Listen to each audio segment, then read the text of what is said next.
बिस्मिल्लाहिर्रहमानिर्रहीम। गुमनाम हीरो के मुअज़्ज़ज़ नाज़रीन, अस्सलामु अलैकुम। आइए चलते हैं कहानी की तरफ।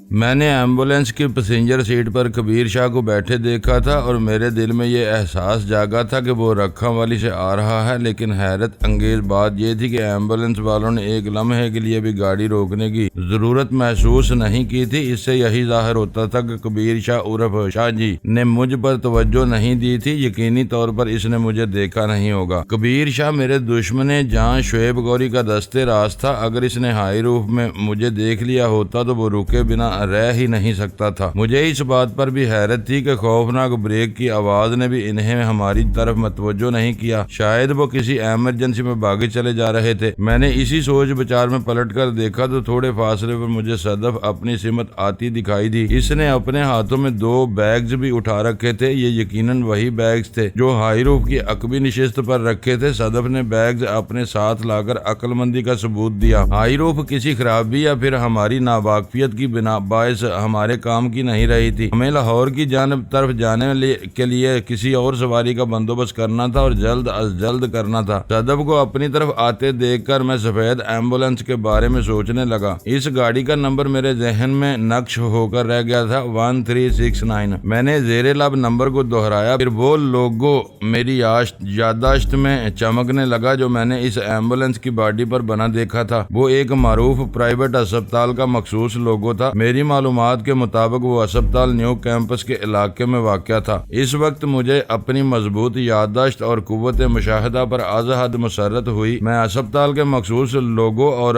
एम्बुलेंस के नंबर के जरिए ये मालूम कर सकता था कि एम्बुलेंस ने मेरी साहिल को कहाँ पहुँचाया था। अगलब अमकान इसी बात का था कि इसे मज़कूरा प्राइवेट अस्पताल ही पहुँचाया होगा। फिर मेरा ध्यान एम्बुलेंस में मौजूद अफराद की तरफ चला गया। ड्राइवर और कबीर शाह के अलावा गाड़ी के पिछले हिस्से में भी 2 अफराद मौजूद थे। मैं इनकी उम्रों या हुलियों के बारे में हतमी राय कायम करने से कासिर था, क्योंकि मैंने इनकी लम्हाती झलक देखी थी। इन नाजुक सातों में मेरा कल्बो जिगर साहिल के ख्याल के जेरे असर था और बे इख्तियार मैंने ब्रेक लगा दिए थे। सदफ करीब पहुंचकर वहशतज़दा नजर से मुझे देखने लगी। मेरे इस इज़्तिरारी अमल ने इसे बौखला कर रख दिया था। इसका उलझना गलत नहीं था। मेरे चेहरे पर नजरें जमाकर इसने कहा, वजदान, क्या मैं इसे तुम्हारा कोई भयानक मजाक समझूं? नहीं। मेरे लहजे की कतियत ने इसे चौंका दिया। मैंने बेफरे हुए अंदाज में कहा, यह मजाक नहीं बल्कि हकीकत है, एक संगीन हकीकत। मैंने सैदपुर की जानब सड़क पर दूर तक निगाह दौड़ाई। मुझे किसी सवारी की तलाश थी ताकि जल्द अज जल्द सफेद एम्बुलेंस का ताक़ुब कर सकूं। सदफ ने मेरी कैफियत से यह तो भांप लिया कि मैं हद दर्जे संजीदा हूँ, लेकिन वो मेरे हालात और अज़ाइम को कोई जामा पहनाने से कासर थी। चनांचे बगैर पूछे न रह सकी, ये साहिल कौन है जिसके लिए तुम इतने बे इख्तियार हो रहे हो? साहिल, मैंने बराई हुई आवाज में कहा। मेरा रगे जहाँ है आप मेरे आवाज बुलंद होती चली गई। मुझे हैरत थी इन लम्हात में मैं ऐसा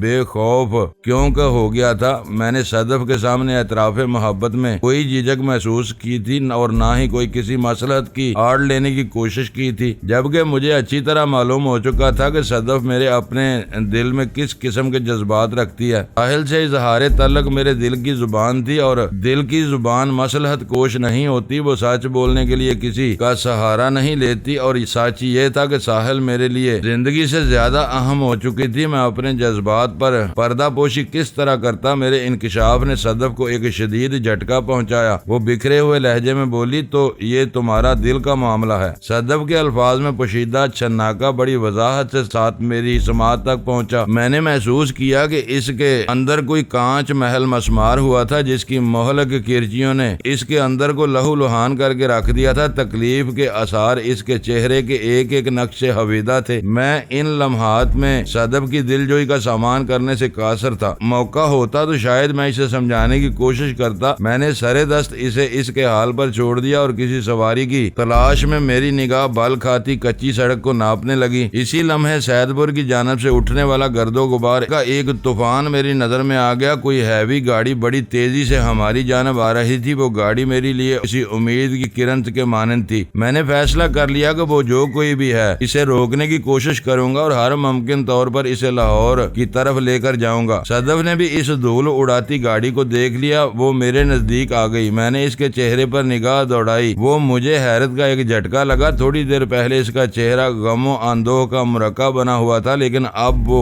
बड़ी पुरसुकून दिखाई दे रही थी। इसका तो ये ही मतलब था, या तो इसने साहिल के इंकशाफ को कोई अहमियत ही नहीं दी थी या फिर वो बुला का जब्त रखती थी। दूसरी बात ही दुरुस्त लगती थी, क्योंकि इसने साहिल के मामले को नजरअंदाज किया होता तो फिर इसके चेहरे पर दुख के आसार नमूदार न होते। मैं फौरी तौर पर नतीजे पर पहुंचा कि वो सब कुछ पी गई थी, चाहे वक्ती तौर पर ही सही, लेकिन इसने बड़ी खूबसूरती से अपने जज्बात पर काबू पा लिया था। मैं इसकी मजबूत कुव्वत इरादी का एक मर्तबा फिर कायल हो गया। गर्द के तूफान में लिपटी हुई वो गाड़ी लम्हा बेलम्हा करीब आ रही थी। सदफ ने सपाट लहजे में कहा, साहिल के लिए मैं तो फिर कभी फुर्सत से बात होगी, लेकिन इतना तो बता दो कि तुमने कैसे अंदाजा लगाया इस एम्बुलेंस में कोई औरत भी मौजूद है? मैंने तो किसी को नहीं देखा, कहीं तुम्हें कोई धोखा तो नहीं हुआ? सवाल ही पैदा नहीं होता सदफ, मैंने दो टोक लहजे में कहा। एम्बुलेंस में रखे स्ट्रेचर साहिल के सिवा और कोई हो ही नहीं सकता। वो बेयकीनी से मुझे तकने लगी। मैंने महसूस किया इसे मेरी दिमागी कैफियत पर जैसे शुबा हो रहा था। स्ट्रेचर सफेद चादर से ढका हुआ था, लिहाजा वो इस किस्म का शक करने में हक बजानब भी थी। चंद लम्हे मेरे चेहरे का जायजा लेने के बाद इसने फिर बराई आवाज में कहा, मैं तुम्हारी हालत को देखते हुए किसी तकरार को मुनासिब नहीं समझती। जरा फुर्सत मुयस्सर आ जाए फिर तफसील बात होगी। वैसे पिछले 15 मिनट में यहाँ जो कुछ हुआ है वो मेरे लिए नाकाबिले यकीन और उलझन का सबब है। मैं तुम्हारी हर उलझन की सुलझन पेश कर दूंगा। मैंने गाड़ी की तरफ देखते हुए सरसरी लहजे में कहा, फिलहाल तो मुझे पहली फुर्सत में साहिल तक पहुंचना है। वो खामोश होकर हमदर्दाना निगाह से मुझे तकने लगी। मैं अपनी जानब आती गाड़ी की तरफ देखते हुए हाथ हिलाने लगा। मैं वाज़े तौर पर इसे रुकने का इशारा कर रहा था। ड्राइवर ने मेरे इशारे को समझ लिया और वो गाड़ी हमारे नजदीक पहुंचकर रुक गई। वो एक खुली टोयोटा हाइलैक्स थी, जिसके अकबी खुले हिस्से में लगभग 2 दर्जन दूध के ड्रम रखे नजर आ रहे थे। वो बार बर्दारी में इस्तेमाल होने वाली हैवी गाड़ी थी जो दूध के ड्रम्स को कहीं पहुंचाने जा रही थी। मैंने गर्दन झुकाकर ड्राइविंग कैबिन में नजर दौड़ाई। वहां ड्राइवर के सिवा और कोई मौजूद नहीं था। मैंने हट्टे कट्टे ड्राइवर की तरफ देखते हुए कहा, हमारी गाड़ी में कोई संजीदा खराबी पैदा हो गई है, तुम हमें अपनी गाड़ी में लिफ्ट दे सकते हो? इसने पहले सरतापा मेरा जायजा लिया, फिर इसकी नजर मेरे पीछे खड़ी सदफ के सरापा से जा टकराई। वो चंद लम्हात तक इसी इंतजार में खोया रहा। मुझे ड्राइवर की ये आमियाना हरकत सख्त नागवार गुजरी, ताहम मैंने किसी संगीन रद्द अमल का मुजाहरा नहीं किया। हम फौरी तौर पर इसकी गाड़ी की जरूरत थी। ड्राइवर ने बदस्तूर सदफ की तरफ देखते हुए पूछा, कहाँ जाओगे बाबूजी? जाना तो लाहौर है, मैंने जल्दी से कहा। तुम जहाँ तक मुमकिन हो हमें लिफ्ट दे दो, आगे हम कोई टैक्सी वगैरह पकड़ लेंगे। और आप लोगों की गाड़ी, इसने हाई रूफ की जानिब इशारा किया, इसके बारे में बाद में सोचेंगे, मैंने सरसरी अंदाज में कहा। इसने एक मर्तबा फिर हाई रूफ की तरफ देखा और क्यास आराई करते हुए बोला, आप तो लाहौर की मुखालिफ सिमत में जा रहे थे। इसकी आंखों में शक की परछाई नमूदार हुई। मैं अगर चाहता तो इस तनुमंद ड्राइवर की मोटी गर्दन पर 2 हाथ आजमा कर इसे हाईलैक्स से बाहर निकाल फेंकता और गाड़ी लेकर चंपत हो जाता, लेकिन अभी उंगली टेढ़ी करने की नौबत नहीं आई थी। मैंने कहा, यार तुम तो हमसे इस तरह जिरा कर रहे हो जैसे हम अदालत में मुजरमों की तरह खड़े हों। हमारी गाड़ी और इसका रुख गया जहन्नम में। तुम इस मुश्किल वक्त में हमें अपनी गाड़ी में लिफ्ट दे सकते हो या नहीं? मैंने एक लम्हे का तवक्कुफ करके इजाफा किया, वैसे इतना बता दें कि हम सैदपुर जा रहे थे। वो मेरे जारहाना अंदाज से मुतासर हुआ था या कोई और बात थी? बहरहाल इसने मुअतदल लहजे में कहा, मैं नसीराबाद से आ रहा हूँ और फतेहगढ़ तक जाऊंगा। तुम लोग फतेहगढ़ तक मेरी गाड़ी में सफर कर सकते हो। नसीराबाद फतेहगढ़ और सैदपुर के तकरीबन दरमियान वाक़या था। अगर हम फतेहगढ़ तक भी पहुंच जाते तो हमारी मुश्किल आसान हो सकती थी। फतेहगढ़ जिला लाहौर की शहरी हदूद में वाक़या था। हम वहां से कोई रक्षा या टैक्सी पकड़कर सीधे न्यू कैंपस तक पहुंच सकते थे। हाइलैक्स के मोटे ड्राइवर ने अपनी मूंछों पर ताव देते हुए पैसेंजर साइड का दरवाजा खोल दिया। मैंने गाड़ी के अंदर बैठना चाहा तो इसने हाथ के इशारे से मुझे मना कर दिया और सदफ की तरफ देखते हुए बोला, यहाँ सिर्फ एक आदमी के बैठने की गुंजाइश है। बाबूजी, आप गाड़ी के पिछले हिस्से में बैठ जाओ और अपनी साथी को इधर बैठने दो। मैंने ड्राइविंग कैबिन का जायजा लिया तो वहाँ सीट पर मुझे 2 पेटियां रखी नजर आई। मैंने पूछा, इन पेटियों में क्या है? तुम इन्हें गाड़ी के पिछले हिस्से में रख दो, हम दोनों आसानी से आगे बैठ जाते हैं। वो नफी में सर हिलाते हुए बोला, इन पेटियों में देसी मुर्गियों के अंडे हैं, मैं इन्हें पीछे नहीं रख सकता। तुम में से कोई एक अकबी हिस्से में बैठने को तैयार है तो बताओ, वरना मैं जा रहा हूँ। सदफ का गाड़ी के खुले हिस्से में दूध के ड्रम्स के साथ बैठना मुनासिब नहीं था, लिहाजा मैंने इसे पैसेंजर सीट पर बैठने का मौका फराहम किया और खुद अचक कर हाईलैक्स के पिछले हिस्से में सवार हो गया। अगले ही लम्हे हैवी गाड़ी एक झटके से आगे बढ़ गई। मैंने रेस्ट वॉच पर निगाह डाली। इस वक्त दोपहर के 11:15 बजे थे। सफेद टोयोटा हाइएस एम्बुलेंस के रूप में 15-20 मिनट हमसे आगे थी और इसकी रफ्तार भी हमसे कहीं ज्यादा थी। जल्द ही मुझे एहसास हो गया कि अगर मैं हाईलैक्स के ड्राइवर के रहमो करम पर रहा तो मेरे और साहिल के दरमियान फासला बतदरीज बढ़ता चला जाएगा। हाईलैक्स जिस रफ्तार से हम तक पहुंची थी वो अब बरकरार नहीं रही थी। निहायत ही सुस्त रफ्तारी से गाड़ी चला रहा था। मुझे इसकी मूंछों वाले ड्राइवर पर सख्त गुस्सा आया। मैं इसके खिलाफ कोई कदम उठाने के बारे में सोच ही रहा था कि ड्राइविंग कैबिन में एक तूफान उमड़ आया। इससे पहले कि इस तूफान का सबब समझ आ पाता, हाईलैक्स के ब्रेक चिरचिराए, गाड़ी एक झटका लेकर रुक गई। मैं उछलकर अकबी हिस्से से नीचे उतरा। इसी वक्त मेरा ध्यान सदफ की तरफ चला गया। वो मुझे एक्शन में नजर आई। इसके हाथ मशीनी अंदाज में हरकत करते हुए ड्राइवर की दुर्गत बना रहे थे। एक पल में मैंने अंदाजा लगा लिया, मोटे सुअर ने सदफ के साथ किसी बदतमीजी की कोशिश की होगी। फिर मेरे जहन में ड्राइवर की वो हरीसाना नजर चमकी जो वो सफर से पहले सदफ पर डाल रहा था और अब वो अपनी इसी गंदी नजर का खमियाजा भी भुगत रहा था। मैं ड्राइवर साइड की तरफ बढ़ा ताकि दरवाजा खोलकर हट्टे कट्टे ड्राइवर को बाहर खींच सकूं, लेकिन इस सिलसिले में अपने हाथों को जहमत देने की जरूरत महसूस नहीं हुई। मेरे वहां पहुंचते ही धड़ से दरवाजा खुला और वो खुले हुए दरवाजे से एक किंग साइज फुटबॉल लड़कता हुआ बाहर सड़क पर आन गिरा। मोटे ड्राइवर की कसम पुरसी का नजारा बड़ा ही वाहियात था। इसका तहबंद उलट चुका था। इससे पहले कि सदफ की नजर इस नजारे तक पहुंचती, मैंने ड्राइवर को अपने पांवों की ठोकरों पर रख लिया। इसकी खातरदारी बहुत जरूरी थी। वो इस वक्त वाकई मेरे कदमों में एक फुटबॉल बना हुआ था। मेरे वजनी बूट की हर ठोकर पर वो बिलबिला उठता और बढ़कर कुछ और आगे चला जाता। 5-10 सेकंड तक ये सिलसिला जारी रहा। फिर वो मोटा ड्राइवर चारों खाने चित्त होकर हाँपने लगा। शुक्र करो, बात ये थी कि इस हालत में तहबंद ने इसकी सतरपोशी कर दी थी। मैंने तहकीर अमेज नजर से इसे देखा और हाथ झाड़कर हाईलैक्स की तरफ बढ़ गया। सदफ ने एक अक्लमंदी ये की कि हमारे पीछे बाहर नहीं आई। वो अपने कमर पर हाथ रखे गाड़ी के करीब ही खड़ी रही। मैं इसके पास आया और पूछा, क्या हो गया था सदफ? इसने मेरे सवाल का जवाब नहीं दिया और ठहरे हुए लहजे में बोली, वजदान, तुम्हें अपनी साहिल तक पहुंचना है और हमारे पास वक्त बहुत कम है, जल्दी से गाड़ी में आ जाओ, हरी अप। सदफ के इस लहजे ने मुझे हैरत में डाल दिया। वो इस वक्त एक बदली हुई सदफ नजर आ रही थी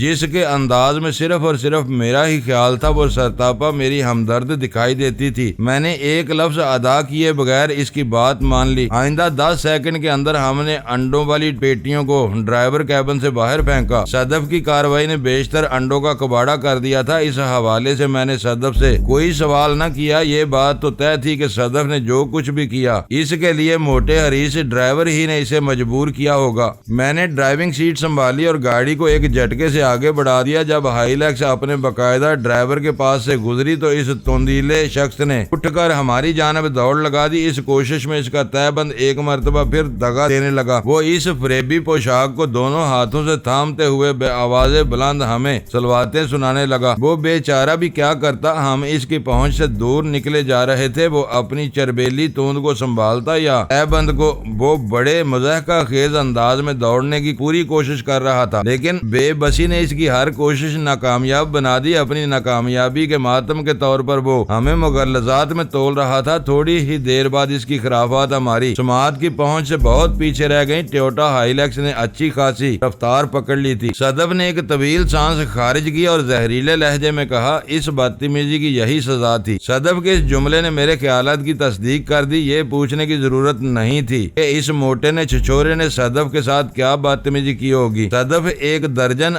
ओछों से तनहा निमट सकती थी। मैंने सड़क पर निगाह जमाई और गाड़ी की रफ्तार को बतदरीज बढ़ाता चला गया। टोयोटा हाईलैक्स में बहुत ही ताकतवर इंजन नस्ब होता है जिसके बलबूते पर गाड़ी को निहायत ही तेज रफ्तारी से दौड़ाया जा सकता है। इस गाड़ी की मुस्तैदी और फालियत का अंदाजा इस बात से लगाया जा सकता है कि इसे पुलिस वाले खास तौर पर मोबाइल की सूरत में इस्तेमाल करते हैं। गाड़ी के ड्राइविंग कैबिन में खामोशी तारी रही थी। जल्द ही हमने फतेहगढ़ को पीछे छोड़ दिया। हमारे दरमियान हायल खामोशी को सदफ ने तोड़ा। वो विंड स्क्रीन के पार देखते हुए बोली, वजदान, हमारे दरमियान अच्छा खासा फासला कायम हो चुका है। हकीकत तो ये है कि तुम चाहे जितनी भी रफ्तार बढ़ा दो, एम्बुलेंस को नहीं पकड़ सकते। वो एक लम्हे के लिए भी नहीं रुकी और ना ही इसका ऐसा कोई इरादा नजर आ रहा था। वो तूफानी रफ्तार से हवा में उड़ी जा रही थी। तुम किस तवक्को पर इसका ताक़ब कर रहे हो? मैंने सदफ की बात पर गौर किया तो इसके अल्फाज की सदाकत को मानना पड़ा। ताहम मैंने अपनी वहशत के जेरे असर जवाब दिया, मैं इसी तवक्को पर साहिल का ताक़ब कर रहा हूँ जिस पर दुनिया कायम है। फिर एक लम्हे का तवक्कुफ देकर मैंने मजीद कहा, मेरे नजदीक तवक्को और उम्मीद में कुछ ज्यादा फर्क नहीं। सदफ ने सफेद एम्बुलेंस के ताक़ब की बात की थी, लेकिन मैंने इसे जवाब साहिल के हवाले से दिया था। इस वक्त साहिल मेरी सोच का मुहीत बनी हुई थी। मेरे तमाम तर ख्यालात इसकी जात के अंदर गर्दश कर रहे थे। सदफ ने बदस्तूर विंड स्क्रीन के पार देखते हुए कहा, खुदा करे वो लोग इसी सड़क पर सीधे सफर करें। अगर एम्बुलेंस रास्ते में कहीं मुड़ गई तो फिर इस तक पहुंचने के इम्कानात सिफर के बराबर हो जाएंगे। वो इसी सड़क पर सफर करेंगे, मैंने तयक्कन से कहा, और सीधे न्यू कैंपस के इलाके में पहुंचेंगे। तुम फिक्र न करो सदफ, अगर हम रास्ते में इन्हें ना पकड़ सके तो मंजिल पर पहुंचकर इनकी गर्दन नाप लेंगे। वो चौंक कर मेरी तरफ देखने लगी। वजदान, ये बात तुम इतने वसूख से कैसे कह रहे हो? इसलिए कि मैं जानता हूँ इस सफेद एम्बुलेंस का ताल्लुक किसी प्राइवेट अस्पताल से है। मैंने फतेहगढ़ और मुगलपुरा के दरमियान गाड़ी दौड़ाते हुए कहा, मज़कूरा अस्पताल न्यू कैंपस के इलाके में वाक़या है। फिर मैंने इसे एम्बुलेंस पर मौजूद मखसूस लोगों के बारे में बताया और ये भी कि मैं इस प्राइवेट अस्पताल के बारे में अच्छी तरह जानता हूँ। वो मेरी बातों से खासी मुतासर हुई कि मैंने चंद रोज के अंदर लाहौर के बारे में बहुत ज्यादा मालूमात हासिल कर ली थी। अल्लाह करे वो लोग सीधे अस्पताल ही जाएं। सदफ ने सदके दिल से कहा। मैंने दिल ही दिल में इसकी नेक ख्वाहिशात पर आमीन कहा और पूरी तवज्जो ड्राइविंग पर मरकूज रखी। हम मुगलपुरा के करीब पहुंच रहे थे। नहर के किनारे किनारे ये सफर हमें सीधा न्यू कैंपस पहुंचा देता। शहरी हदूद में दाखिल होने के बाद सड़क निहायत ही हमवार हो गई थी, जिसके सबब रफ्तार बढ़ाने में किसी दिक्कत का सामना नहीं हो रहा था। अभी तक इस सफेद एम्बुलेंस की झलक दिखाई नहीं दी थी। मुझे उम्मीद थी कि वो इस वक्त न्यू कैंपस में दाखिल हो चुकी होगी या दाखिल होने ही वाली होगी। जिस नहर के किनारे हम महवे सफर थे वो न्यू कैंपस के इलाके के क्लब से गुजरती थी। अगर मैं इसी रफ्तार से हाईलैक्स भगाता रहता तो ज्यादा से ज्यादा आधे घंटे में मज़कूरा अस्पताल के गेट के सामने खड़ा होता। सदफ किसी गहरी सोच में डूबी हुई थी। वो साहिल के बारे में बहुत मोहतात रवि से काम ले रही थी। मैंने ड्राइविंग के दौरान में एक दो मरतबा निगाह उठाकर इसकी तरफ देखा तो वो मेरी जाने मतवज्जो हो गई। वजदान, तुमने किसी कबीर शाह का जिक्र किया था, इसने सरसरी लहजे में कहा। इसे तुमसे क्या दुश्मनी है जो वो साहिल को कहीं ले जा रहा है? मैंने ठहरे हुए लहजे में कहा, दोस्ती और दुश्मनी पर बाद में तफसीली बात होगी। फिलहाल इतना जान लो कि कबीर शाह मेरे एक खतरनाक दुश्मन का दस्ते रास्त है, जिसका अड्डा तुम्हारे कराची वाले बंगले से ज्यादा दूर नहीं। इसी पार्क के पास जिसमें एक खूबसूरत मस्जिद भी बनी हुई है, जहाँ पर हमारी पहली बाकायदा मुलाकात हुई थी। सदफ के लहजे में हैरत का अंसर नुमाया था। मैंने असबाद में सर हिलाते हुए कहा, वक्त बदलते हुए देर नहीं लगती। इन दिनों ये कबीर शाह और इसका बाज शुएब गौरी मेरे दोस्तों में शुमार होते थे और मैं इन्हीं के ठिकाने पर ठहरा हुआ था। आज मैं और शुएब एक दूसरे के जानी दुश्मन हैं। तुम मुझे कबीर शाह के अड्डे के बारे में बताओ। वो पुरजोश अंदाज में बोली, मैं अपने पापा के जरिए इसका बंदोबस्त करवा दूंगी। तुम नहीं जानते मेरे पापा के ताल्लुकात कितने ऊपर तक हैं, कई पुलिस ऑफिसर से। इसकी कोई जरूरत नहीं, मैंने बड़े सख्त अंदाज में कहा। तुम अपने पापा को इस जंग में ना झोंको, ये बहुत ही खतरनाक खेल है। मैं जानता हूँ ये खेल मुझे किस तरह खेलना है। मैं इस खेल में तुम्हारे कदम पे कदम रहना चाहती हूँ। वो विंड स्क्रीन के पास सड़क को घूरते हुए बड़े मजबूत लहजे में बोली। मैंने इसी सख्ती से कहा, सदफ अब भी वक्त है, तुम अपना रास्ता अलग कर लो। तुम नहीं जानती हो, खुदा की कसम नहीं जानती हो, मैं आतिशो खून के किस खेल का हिस्सा बना हुआ हूँ। मेरे साथ रहोगी तो तुम्हारा सुख चैन छिन जाएगा। साहिल को भी मेरी वजह ही से सजा मिल रही है। तुम मेरे दुश्मनों को शुमार करने बैठोगी तो गिनती खत्म हो जाएगी। तुम मुझे इतने दुश्मनों से डराने की कोशिश न करो वजदान। इसके लहजे में चट्टान ऐसी सख्ती थी। और जहाँ तक रास्ता अलग करने का ताल्लुक है तो इसका वक्त गुजर चुका। वो इस राह पर तुम्हारे साथ इतना आगे बढ़ चुकी हूँ कि मुझे वापसी का सवाल ही पैदा नहीं होता। एक लम्हे को रोक कर इसने मेरी आंखों में झांका और फुलादी लहजे में बोली, तुम्हें चाहे इसका एहसास हो या ना हो। इसके आखिरी जुमले ने मेरे दिल पर एक जोर जोरदार घूंसा मारा। मुझे अपने तन बदन में झुनझुनाहट सी महसूस हुई। सदफ ने निहायत ही मुख्तसर अल्फाज में बहुत गहरी बात कह दी थी। मैं ऐसा भी नादान बच्चा नहीं था कि इसकी बात को समझ न पाता। मैं तो इसके कुछ कहे बगैर भी अच्छी तरह समझ रहा था। फरीद पाशा और मिनहास बाकर जैसे तजर्बाकार जो पेश गोई कर चुके थे, वो क्यों कर गलत साबित हो सकती थी। सदफ के अंदाजो एतवार मुझसे ढके छुपे नहीं थे। मैंने बहुत पहले इसके अजायम को भांप लिया था। इसके जज्बात काबिल कदर थे, लेकिन मैं अपने दिल के हाथों मजबूर था। सदफ एक अच्छी और जाननिसार साथी थी, जिसकी खातिर मैं खुद को बड़े से बड़े खतरे में डाल सकता था, लेकिन किसी भी सूरत वो साहिल की जगह नहीं ले सकती थी। हकीकत पसंदी बहुत मुश्किल काम है और हकीकत वही थी जो मैंने बयान कर दी, लेकिन सदफ से खुलकर ये सब कुछ नहीं कहा जा सकता था। आने वाले हालात इसे समझा देते। मैंने ड्राइविंग पर तवज्जो मरकूज रखते हुए कुन आंखों से सदफ को देखा। वो गहरी संजीदगी से अपने सामने फैली हुई सड़क को ताक रही थी। मैं अंदाजा न कर सका कि वो इस वक्त क्या सोच रही है। बहरहाल वो जिस किस्म के ख्यालात में खोई हुई थी, वो इसके लिए बड़ी अहमियत के हामिल होंगे। मैं गुलबर्ग के नजदीक से गुजरते हुए कबीर शाह के बारे में सोचने लगा। मेरी छठी हिस्स ने आज तक मुझे धोखा नहीं दिया था। कबीर शाह को एम्बुलेंस में देखकर मेरे जहन में जो पहला ख्याल आया वो यही था कि वो रखा वाली से आ रहा था। कबीर शाह साउथ का निगरान और शुएब गौरी से बहुत करीब था। लाहौर के मुजाफात में शाह जी का पाया जाना खाली अज इल्लत नहीं हो सकता था। फिर मुझे शुएब गौरी की धमकी याद आ गई। इसने फरीद पाशा के बंगले पर फोन करके मुझे धमकी दी थी कि अन करीब वो मुझे बहुत बड़ा नुकसान पहुंचाने वाला था। जब मैंने मतरूक कुएं से बरामद होने वाले सोने के बारे में इससे बावर कराया कि मैं इसे अपना हिस्सा हजम नहीं करने दूंगा, तो शुएब ने बड़े वाशगाफ अल्फाज में कहा था कि इसने मेरे हिस्से को इस्तेमाल करके मेरे लिए कोई बहुत बड़ी मुसीबत खरीदी है और जल्द ही वो मुसीबत मेरे सामने खड़ी होगी। शुएब गौरी जैसा ताकतवर शख्स खोखली बातें नहीं कर सकता था। मतरूक कुएं से बरामद होने वाला सोना कम से कम 25 करोड़ रुपए मालियत का था और मुआदे की रूह से मेरा हिस्सा 10 करोड़ तय था। कहीं 10 करोड़ की ये रकम खर्च करके शुएब ने मेरे दुश्मन अव्वल चौधरी नवाजिश अली से इल्हाक तो नहीं कर लिया था। इस सवाल ने मुझे तड़पा कर रख दिया, क्योंकि इस सवाल में वाकयाती सदाकत मौजूद थी। ऐन मुमकिन था कि शुएब गौरी ने 10 करोड़ रुपए की बजाय आधा सोना चौधरी के हवाले कर दिया हो और इसके बदले साहिल को हासिल कर लिया हो। मेरा दिमाग तपते हुए तनूर के नक्शा पेश करने लगा। मेरी सांसों में एक फुंकार सी उतर आई। ये बात सदफ से चुप्पी न रह सकी और वो तशवीशनाक नजर से मेरी जानब देखते हुए बोली, क्या बात है वजदान, तुम्हारी तबीयत ठीक नहीं लग रही? कुछ नहीं, थोड़ा जहनी दबाव है। इस दबाव को जहन पर से हटाने की कोशिश करो। वो किसी अतालीक के अंदाज में बोली, तुम एक बहुत बड़ा मार्का करने जा रहे हो। मैंने गहरी सांसें लेते हुए कहा, मशवरे का शुक्रिया, मैं कोशिश कर रहा हूँ, सब ठीक हो जाएगा। बहरहाल एक मरतबा फिर शुक्रिया। वो खफगी अमेद लहजे में बोली, तुम्हारा ये बेगानगी का अंदाज मुझे बहुत दुख पहुँचा रहा है। इस तरह बार बार शुक्रिया अदा करने की क्या जरूरत है? सॉरी, मैं आइंदा ख्याल रखूंगा, मैंने सपाट लहजे में कहा। वो दरसदीदा नजर से मुझे देखने लगी। मेरी सोच दोबारा चौधरी नवाजिश अली और शुएब गौरी की तरफ मुड़ गई। ये दोनों मेरी जिंदगी के अहम किरदार साबित हो रहे थे। चौधरी नवाजिश अली मदफून सोने के लिए बावला हुआ जा रहा था। सोने के राज वाली डायरी हासिल करने के लिए इसने कदम कदम पर मेरे लिए मुश्किलात खड़ी की थी। एक मौका पर इसे अपनी शिकस्त वाज़े नजर आने लगी। मैंने ये भी महसूस किया था कि वो मुझसे बहुत खाइफ था। मैंने अंदरूने सिंध और फिर कराची में इसे और इसके साथियों को नाकाबिले तलाफी नुकसान पहुंचाया था। इसने अपने नमकख्वारों को वाज़े अहकाम दे रखे थे कि मुझे रखा वाली तक पहुंचने से पहले पहले खत्म कर दिया जाए। वो तो मेरी किस्मत अच्छी थी कि अब तक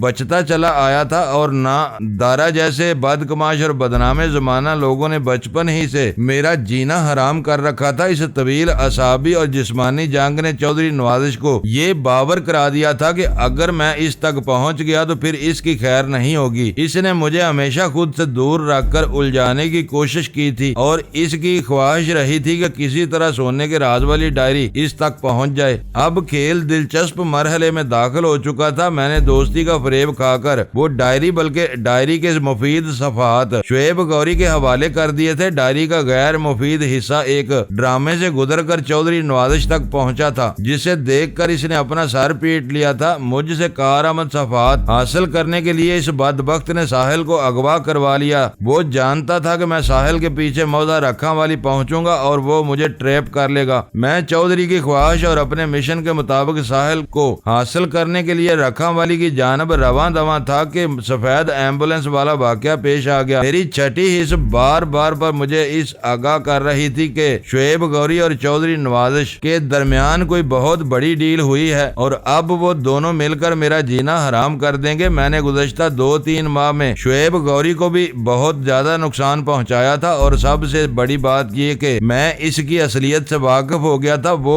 यहूदी लॉबी का आलाकार बना हुआ था और पाकिस्तान खुसूसन कराची को दहशतगर्दी खित्ता साबित करने के लिए एड़ी चोटी का जोर लगा रहा था। शुएब गौरी मेरी सलाहियत से आगाह था, इसलिए वो हर हाल में मुझे मुर्दा देखना चाहता था। वो मेरी कमजोरी से वाकिफ था। वो जानता था अगर साहिल इसके कब्जे में आ गई तो मुझे छापना बहुत आसान हो जाएगा। साहिल और साउथ के हवाले से मुझे वो झांसा देने की कोशिश भी कर चुका था, लेकिन मैं इसकी चाल में नहीं आया था। मैंने मदफून सोने का राज मुंतकिल करते हुए शुएब गौरी की चौधरी नवाजिश अली और अपनी दुश्मनी के बारे में तफसीलन बता दिया था। शुएब मुझे काबू करने के लिए चौधरी की जानब दोस्ती का हाथ बढ़ा सकता था और फोन पर होने वाली गुफ्तगू से जाहिर होता था शुएब ने इस दोस्ती की खातिर मेरे हिस्से का सोना या फिर 10 करोड़ रुपए चौधरी की नजर कर दिए होंगे। इन दोनों शैतानों के बारे में सोचते हुए मेरा ध्यान साहिल की तरफ चला गया। फिर सफेद चादर से ढका हुआ स्ट्रेचर मेरे तस्वर में घूम गया। मेरे दिल की गवाही तो ये थी कि इस स्ट्रेचर पर साहिल के सिवा कोई और नहीं हो सकता। इससे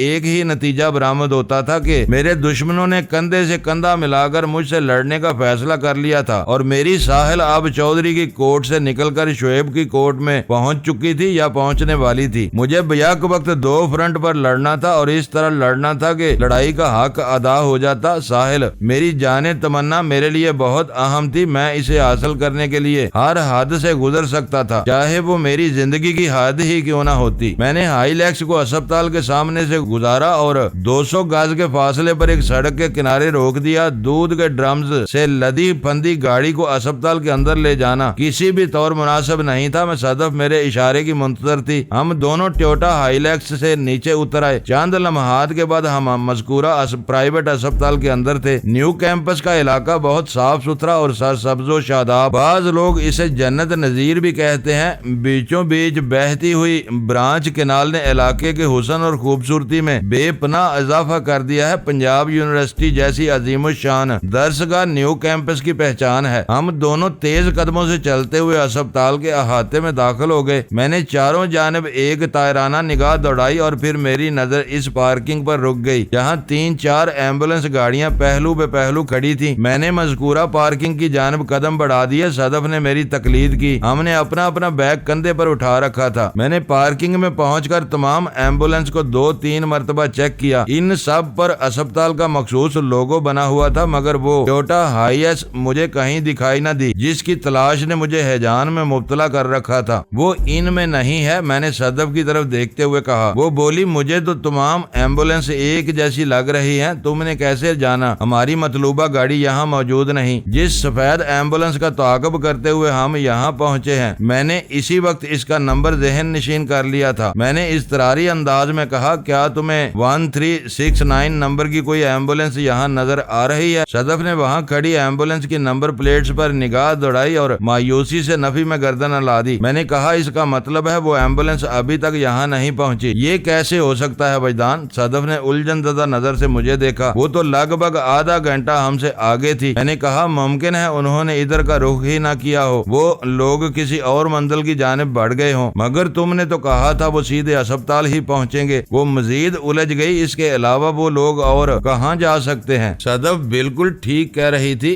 पहले मेरा भी यही ख्याल था कि साहिल को अस्पताल पहुंचाया जाएगा, लेकिन शुएब चौधरी तल्लक के बारे में सोचने के बाद मेरे ख्याल में बहुत नुमाया तब्दीली वाक़या हो गई थी। इस सूरत में मुमकिन नहीं था कि वो एम्बुलेंस सीधी अस्पताल आती। पहले वो साहिल को इनकी मतलूबा मंजिल तक पहुंचाती, फिर अस्पताल का रुख करती। मौजूदा सूरत हाल और 1369 नंबर वाली एम्बुलेंस की गैर मौजूदगी भी इसी जानब इशारा कर रही थी। यकीनी तौर पर इस एम्बुलेंस को इस्तेमाल किया गया था। ये हालात खासे तशवीशनाक थे। अगर मैं जल्द अज जल्द साहिल का सुराग लगाने में कामयाब ना होता तो पता नहीं इसे कहां से कहां पहुंचाया जाता। मैंने सदफ की बात के जवाब में कहा, मैंने पहले तुमसे जो कुछ कहा था तो यहाँ पहुंचकर गलत साबित हो रहा है। मेरा ख्याल है हालात बहुत तेजी से बदल रहे हैं। वो बोली, हम किसी और जगह रुक कर इंतजार कर लेते लेते हैं किसी ऐसी जगह जहां से पार्किंग एरिया हमें दिखाई देता रहे लेकिन हम किसी की नजर में न आए। मुमकिन है अगले चंद लम्हों में हमारी मतलूबा एम्बुलेंस अस्पताल में दाखिल हो। इसकी तजवीज माकूल थी, लिहाजा मैं इसके साथ चलते हुए एक ऐसे गोशे में आन खड़ा हुआ जहां से अस्पताल का मेन गेट और पार्किंग पर गहरी नजर रखी जा सकती थी। हम लगभग दोपहर 1 बजे अस्पताल पहुंचे थे। मजीद 15 मिनट के इंतजार के बाद भी कोई खातिर ख्वाह नतीजा जब बरामद न हुआ तो मेरी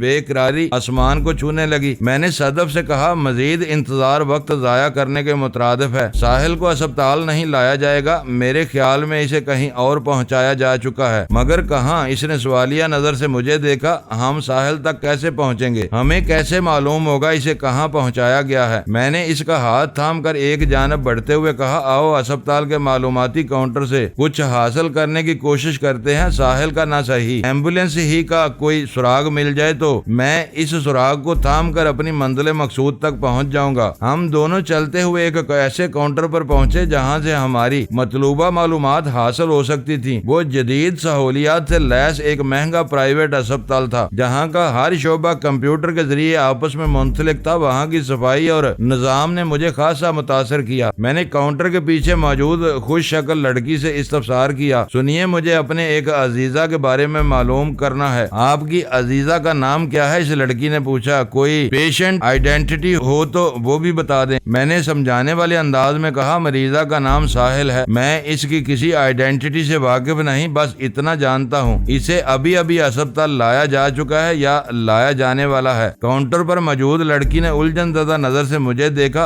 आप भी अजीब बातें कर रहे हैं। खैर मैं देखती हूँ साहिल नाम की कोई पेशेंट हमारे अस्पताल में एडमिट हुई है या नहीं। बात करने के दौरान में वो कंप्यूटर स्क्रीन को भी देखती रही और कीबोर्ड पर इसकी उंगलियां भी हरकत में रहीं। आधे मिनट की कोशिश के बाद इसने ऐलान फरमाते हुए कहा, सॉरी सर, साहिल नाम की कोई मरीजा हमारे अस्पताल में दाखिल नहीं। मुमकिन है अभी इसका रिकॉर्ड में इंदराज न हुआ हो। मैंने एक मौहूम उम्मीद की उंगली थामते हुए कहा, इसे अस्पताल में आए हुए 1 घंटे से ज्यादा वक्त नहीं हुआ। इसने मेरी तशफ़ी के लिए फोन का रिसीवर उठा लिया और दूसरी तरफ किसी से बात करने लगी। वो अस्पताल में आने वाले नए मरीजों के बारे में दरियाफ्त कर रही थी। इस गुफ्तगू में 2-3 मरतबा साहिल का नाम भी आया। फिर इसने मुझसे पूछा, आपकी अजीजा कहाँ से आने वाली थी? मौजा रखा वाली। मैंने बेसाख्ता कहा, ये एक सरहदी गांव है। इसे आपकी भेजी हुई एम्बुलेंस नंबर 1369 में अस्पताल लाया जाने वाला था। इसने फिर दूसरी तरफ किसी से बात की और रिसीवर रखने के बाद बोली, सर आपकी मरीजा अभी तक इस अस्पताल में नहीं पहुंची। मैं एम्बुलेंस के बारे में कुछ नहीं जानती, आप तौफीक साहब से मालूम कर लें। ये तौफीक साहब कहाँ मिलेंगे? मैंने इस्तफसार किया। इसने कॉरिडोर की जानिब इशारा किया और तौफीक नामी इस शख्स के दफ्तर की लोकेशन बता दी। हम दोनों फौरन से पेशतर तौफीक के पास पहुंच गए। इसका ताल्लुक अस्पताल की इंतजामिया से था। इस दौरान में मैंने अपने जहन में एक नया लाहे अमल तैयार कर लिया था। मैं तौफीक से साहिल के बारे में कुछ नहीं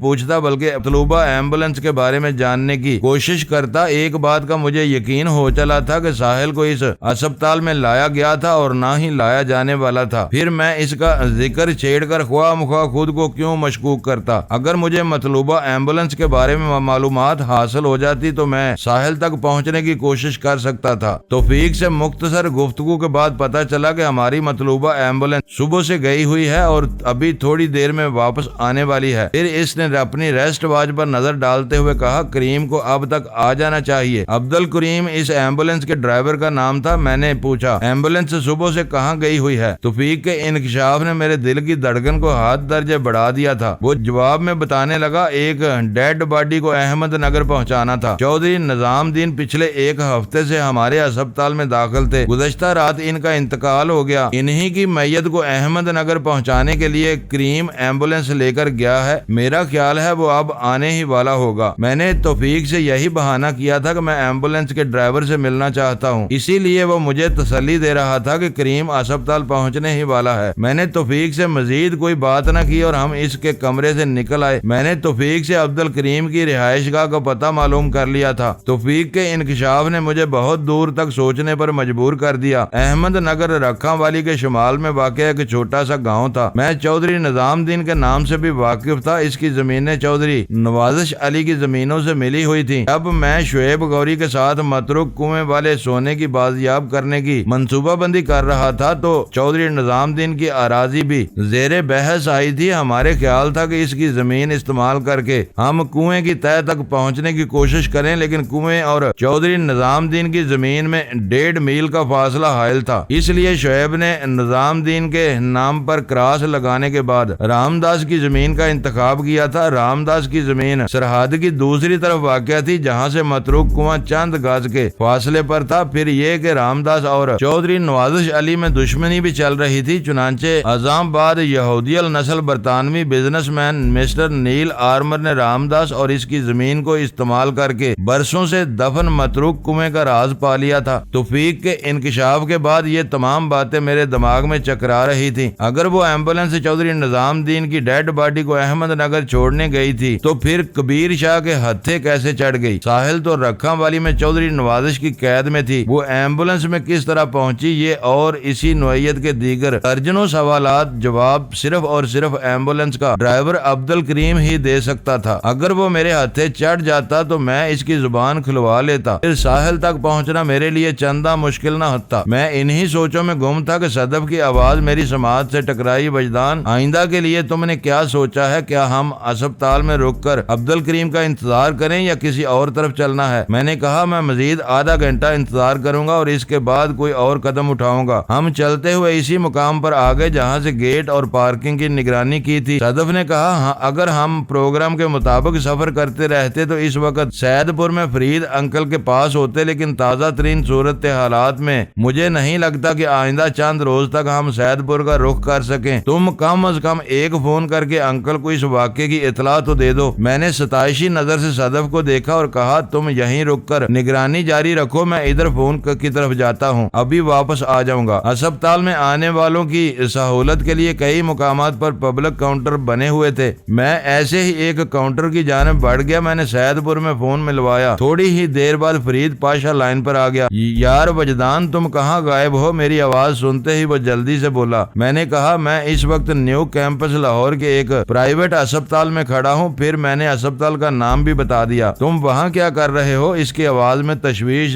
दर आई। खैरियत तो है? मैंने निहायत ही मुख्तसर मगर जामे अल्फाज में फरीद पाशा को बताया कि मैं मज़कूरा अस्पताल में क्या कर रहा हूँ और ये कि खैरियत बिल्कुल नहीं है। वो गंभीर आवाज में बोला, वजदान, तुमने जो हालात बताए हैं इनकी रोशनी में मैं कह सकता हूँ कि साहिल को अस्पताल में नहीं लाया जाएगा। मुझे तो ये कोई और ही चक्कर मालूम हो रहा है। तुम वहाँ वक्त जाया न करो। फिर क्या करूँ? बेसाख्ता मेरी जुबान से फिसल गया। इन अल्फाज में अच्छी खासी कड़वाहट थी। वो तसल्ली अमेज लहजे में बोला, तुम इस वक्त बहुत ज्यादा परेशान हो। मेरा मशवरा ये है कि पहली फुर्सत में इस एम्बुलेंस या इसके ड्राइवर को ट्रेस करने की कोशिश करो। अगर तुम्हारी ये कोशिश कामयाब हो गई तो साहिल तक पहुंचना आसान हो जाएगा। मैं इसी कोशिश में लगा हुआ हूँ, मैंने कहा। फरीद पाशा ने बताया, चौधरी निजामुद्दीन की मौत की खबर सैदपुर पहुंच चुकी है। कैसे इत्तेफाक की बात है, आज अब्बा जी की तदफीन भी है और चौधरी निजामुद्दीन की भी। वो दोनों बहुत अच्छे दोस्त थे। बात के इख्तिताम पर इसकी आवाज बर्रा गई। मुझे अफसोस है पाशा कि मैं तुम्हारे वालिद के जनाजे में शिरकत नहीं कर सकूंगा। मैंने साफ गोई से काम लेते हुए कहा, साहिल का मामला मेरे लिए सबसे ज्यादा अहम है। मैं तुम्हारी मजबूरी को समझ रहा हूँ। वो बुरा मनाए बगैर बोला, इसलिए तुम्हें परेशान या शर्मिंदा होने की जरूरत नहीं। तुम फिक्र न करो, इन नाजुक तरीन हालात में भी मैं तुम्हारे काम आने की कोशिश करूंगा। तुम मुझे नादम कर रहे हो फरीद, मैंने जल्दी से कहा। तुम पर जो गुजर चुकी है मुझे इसका एहसास है। फरीद पाशा ने एक हल्का सा कहकहा लगाया, ताहम इस कहकहे में वो मखसूस तरंग मौजूद नहीं थी जो पाशा का खासा थी। बहरहाल इसकी जिंदा दिली किसी चैलेंज की मोहताज नहीं थी। मुझे हैरत हुई कि वो किन आहनी आसाब का मालिक है। कहकहे के इख्तिताम पर इसने कहा, वजदान, मुझ पर तो गुजर चुकी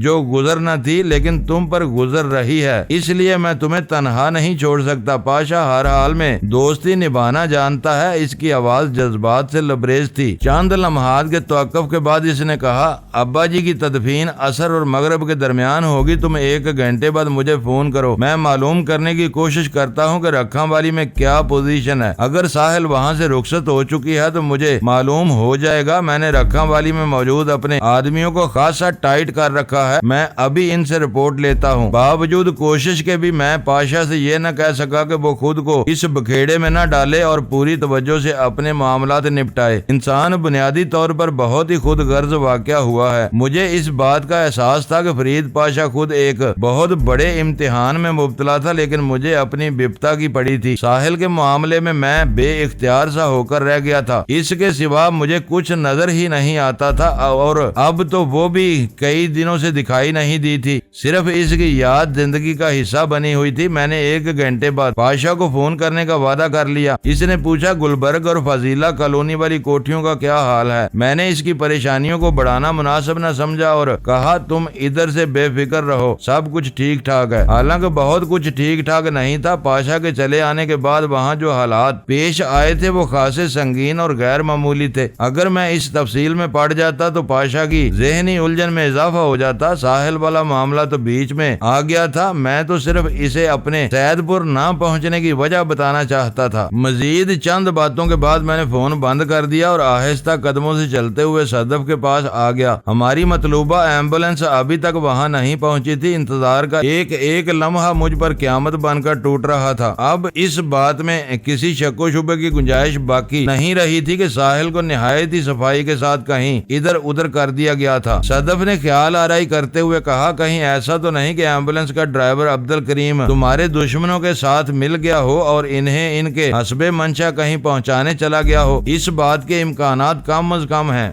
मैंने इसकी जानब देखते हुए कहा अगर ड्राइवर अपनी मर्जी से कबीर शाह का साथ दे रहा होता तो अब तक इसे अस्पताल में होना चाहिए था। ताखीर ये जाहिर कर रही है कि इसे गन पॉइंट पर रख लिया गया है। वैसे मैंने जुमला अधूरा छोड़कर एक गहरी सांस ली और बात जारी रखते हुए कहा कबल अज वक्त कोई हतमी बात नहीं कही जा सकती। ऐन मुमकिन है अब्दुल करीम ने फर्जी कबीर शाह के साथ हो और साहिल को किसी खुफिया ठिकाने पहुंचाने के बाद इधर का रुख करे।